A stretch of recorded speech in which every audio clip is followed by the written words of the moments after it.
विष्णु विष्णु विष्णु श्रीमद्भगवतो महापुराणस्य विष्णुराज्ञा प्रवर्तमानस्य अब्राह्मणो द्वितीयप्रार्धे श्रीश्वेतवाराकल्पे वैवस्वत मन्वन्तरे अष्टाविंशतिम युगे कलयुगे कलि प्रथम चरणे। नमस्कार मित्रों, आपने देखा होगा जब आपके यहाँ पर कोई पूजा होती है तो पंडित जी आते हैं, पूजा की शुरुआत होती है तो एक संकल्प मंत्र आप सभी लोगों ने सुना होगा। कुछ इस तरीके से होता है, ओम विष्णु विष्णु विष्णु श्रीमद्भगवतो महापुराणस्य विष्णुराज्ञा प्रवर्तमानस्य अब्राह्मणो द्वितीयप्रार्धे श्रीश्वेतवाराकल्पे वैवस्वत मन्वन्तरे अष्टाविंशतिम युगे कलयुगे कलि प्रथम चरणे। और फिर उसमें आगे आता है भूलोके भारतवर्षे जम्मू द्वीपे भरतखंडे। और फिर आगे आता है कि अमुक स्थाने अमुक संवत्सरे अमुक अयने अमुक ऋतो अमुक मासे अमुक पक्षे अमुक तिथो अमुक वासरे अमुक दिवसे अमुक समय पर अमुक व्यक्ति के घर पर अमुक संदर्भ में ये पूजा रखी गई है। अब आप देखें कि ये जो मंत्र है तो हम लोग इसको सुन लेते हैं, पंडित जी इस मंत्र का उच्चारण कर लेते हैं और वहीं पर बात खत्म हो जाती है। और यहीं पर हम लोग हमारे सनातन धर्म में जो छुपा हुआ अमूल्य ज्ञान का भंडार है उससे वंचित रह जाते हैं। इस मंत्र की गहराई में उतरते हैं और उसको समझने की कोशिश करते हैं और आपको पता लगेगा कि हमारे मंत्रों में, हमारे शास्त्रों में इतना अमूल्य ज्ञान का भंडार छिपा हुआ है जहां तक वैज्ञानिक भी नहीं पहुंच पाए।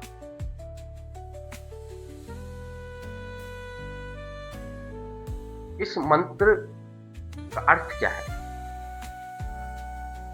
ओम विष्णु विष्णु विष्णु श्रीमद्भगवतो महापुराणस्य विष्णुराज्ञा प्रवर्तमानस्य अब्राह्मण, मतलब कि भगवान विष्णु के द्वारा चलायमान इस काल चक्र में जो अभी के ब्रह्मा जी है उनका द्वितीय प्राण 50 साल का एक प्राण और 50 साल का दूसरा, तो द्वितीय प्राण भगवान विष्णु के द्वारा चलाए गए इस काल चक्र में जो ब्रह्मा जी है उनका द्वितीय प्राण चल रहा है। और द्वितीय प्रार्ध का श्री श्वेतवारा नाम का कल्प चल रहा है जिसमें वैवस्वत मन्वंतर चल रहा है। उस वैवस्वत मन्वंतर में 28वीं चतुर्युगी में अभी कलयुग का प्रथम चरण चल रहा है। अब ये कल्प क्या है, मनवंतर क्या है, चतुर्युग क्या है, इसको समझने के लिए हमें उस ब्रह्मांडीय काल गणना को समझना पड़ेगा जो केवल आपको हमारे धर्म शास्त्रों में मिल सकती है। एक कलयुग की उम्र शास्त्रों में बताई गई है 4,32,000 वर्ष। कलयुग से पहले द्वापर युग था जिसमें भगवान श्री कृष्ण हुए।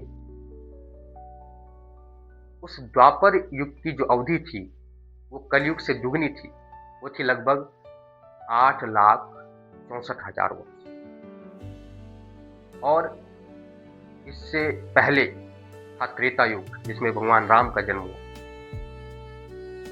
त्रेता युग की जो अवधि थी वो थी लगभग 12,96,000 वर्ष। और उससे पहले सतयुग, और सतयुग की जो अवधि थी वो थी 17,28,000 वर्ष। और इन चारों युगों को मिलाकर के एक चतुर्युग बनता है। और उस एक चतुर्युग की जो कुल अवधि होती है वो होती है लगभग 41,20,000 वर्ष।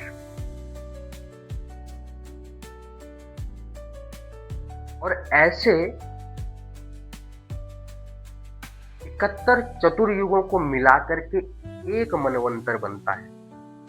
उस एक मनवंतर की कुल अवधि होती है 30,67,00,000 वर्ष लगभग। और ऐसे 14 मनवंतरों को मिलाकर के बनता है एक कल्प। और एक कल्प की अवधि होती है लगभग 432 करोड़ वर्ष। 432 करोड़ वर्ष। और एक कल्प का मतलब होता है ब्रह्मा जी का एक दिन। और इतनी ही अवधि की ब्रह्मा जी की रात्रि होती है। 432 करोड़ का दिन और 432 करोड़ की रात्रि 864 करोड़ वर्ष। का ब्रह्मा जी का एक दिन होता है, और ऐसे 360 दिनों को मिला करके, मतलब 360 कल्पों को मिला करके तब जा करके ब्रह्मा जी का एक वर्ष होता है। तो इसका अगर आप कैलकुलेशन करेंगे तो आपका कैलकुलेटर फट सकता है, इतना लंबा समय अंतराल है।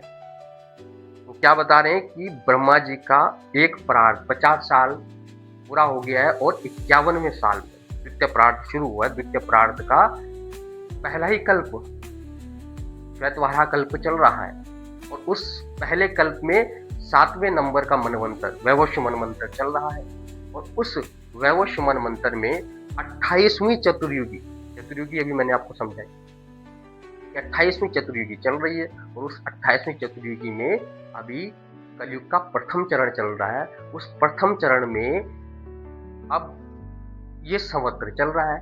इस संवत्सर में ये अयन है, इस अयन में जो मास है, उसमें जो पक्ष है, उसमें जो दिन है, जो समय है, सारा का सारा पंडित जी उसमें इसको बोलते हैं।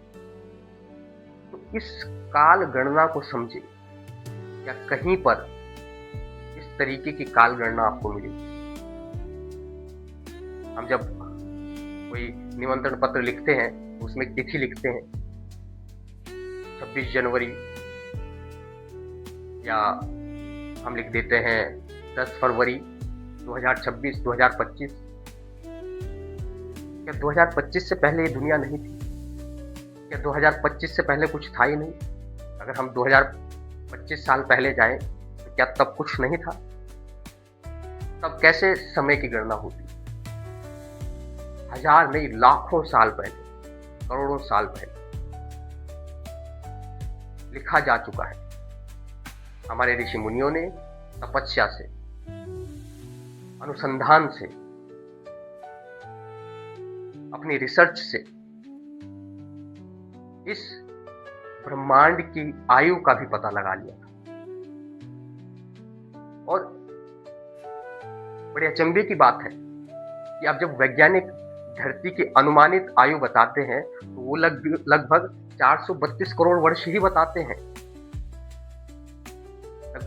लगभग 4.5 बिलियन ईयर, जो लगभग ये 432 करोड़ वर्ष से ही मिलती है। 432 करोड़ वर्ष मतलब ब्रह्मा जी का एक दिन। और शास्त्रों में साफ साफ लिखा हुआ है कि ब्रह्मा जी का जब एक दिन पूरा होता है और जब ब्रह्मा जी की रात्रि शुरू होती है तो एक नैमित्तिक प्रलय आती है, मतलब तीनों लोग उसमें समा जाते हैं। ये पूरा का पूरा जो है धरती, भूलोक, स्वर्गलोक सब उसमें समा जाते हैं। तो उस हिसाब से भी अगर देखें तो भी ये बात बिल्कुल सटीक बैठती है। तो दोस्तों, हमारे धर्मशास्त्रों में हमारी जो सनातन पद्धति है उसमें अमूल्य ज्ञान का भंडार है। बस जानने की कोशिश करें और आप देखेंगे जो भी चीज़ें आप बाहर ढूंढने जा रहे हैं वो सब आपको वहीं मिलेगी। आप लोग अध्ययन करें, जानें, समझें। केवल हाथ में झंडा लेकर के जय श्री राम बोलने से, गमछा डालने से या भगवा कपड़े पहनने से आप लोग सनातनी नहीं हो जाते। शास्त्र पढ़ो, शास्त्रों की जानकारी हासिल करो, अध्ययन करो और समझो कि हमारे पास इतना अमूल्य ज्ञान का भंडार था। धन्यवाद।